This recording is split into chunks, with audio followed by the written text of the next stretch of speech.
টানা ২ দফা বাড়ার পর ফের দেশের বাজারে স্বর্ণের দাম কমানোর সিদ্ধান্ত নিয়েছে বাংলাদেশ জুয়েলার্স অ্যাসোসিয়েশন। এবার ভরিতে ৭,৬৪০ টাকা কমিয়ে ২২ ক্যারেটের ১ ভরি স্বর্ণের দাম ২,৫৪,৪৫০ টাকা নির্ধারণ করেছে সংগঠনটি। শুক্রবার সকালে এক বিজ্ঞপ্তিতে এ তথ্য জানিয়েছে বাজুস। আজ সকাল ১০টা থেকেই নতুন এ দাম কার্যকর হয়। বিজ্ঞপ্তিতে বলা হয়, তেজাবি স্বর্ণের মূল্য কমেছে। সার্বিক পরিস্থিতি বিবেচনায় স্বর্ণের নতুন দাম নির্ধারণ করা হয়েছে।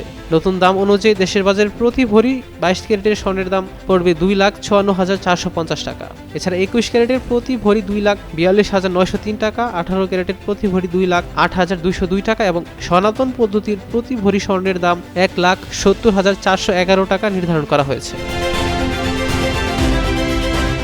এর আগে সবশেষ গত ৩ ফেব্রুয়ারি বিকেলে দেশের বাজারে স্বর্ণের দাম সমন্বয় করেছিল বাজুস। সে সময় ভরিতে ১০,৯০৬ টাকা বাড়িয়ে ২২ ক্যারেটের ১ ভরি স্বর্ণের দাম ২,৬২,০৯০ টাকা নির্ধারণ করেছিল সংগঠনটি।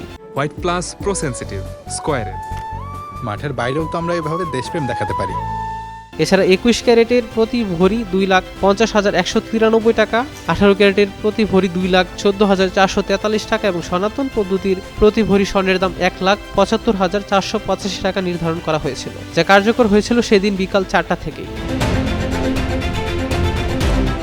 এ নিয়ে চলতি বছর দেশের বাজারে ২৫ বারের মতো সমন্বয় করা হলো স্বর্ণের দাম, যেখানে দাম ১৬ দফা বাড়ানো হয়েছে, কমানো হয়েছে ৯ দফা। আর গত ২০২৫ সালে দেশের বাজারে মোট ৯৩ বার স্বর্ণের দাম সমন্বয় করা হয়েছিল, যেখানে ৬৪ বার দাম বাড়ানো হয়েছিল আর কমানো হয়েছিল ২৯ বার।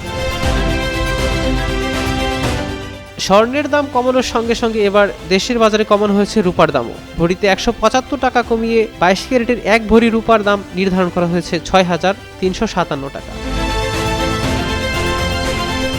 সাব্বির হোসেন হিরণ, যুগান্তর নিউজ।